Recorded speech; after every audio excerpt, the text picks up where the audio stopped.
Hi and welcome to this course Modern Python 101. I'm so happy to see you inside this course. Before we can go ahead and write Python, we need to do a couple of things. The first thing is obviously we need to install Python and we also need to set up our development environment. But before that, I would like you to meet my friend Lewis. Now Lewis is going to help us throughout this course for learning Python.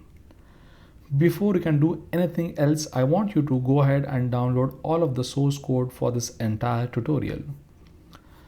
What I want you to do is just go to this link github.com/octallium slash modern python 101, and this is where you can find the entire source code for this entire tutorial.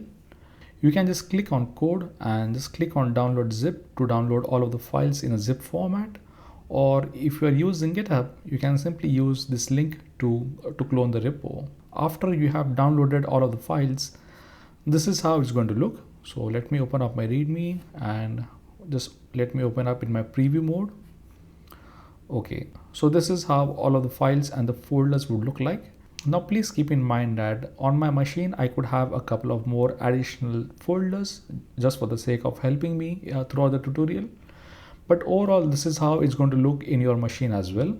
At any point in the future, if you want to compare your code with mine, you can simply click on these folders. For example, if you just click on this folder type system, you can see there are a couple of files which I have already written.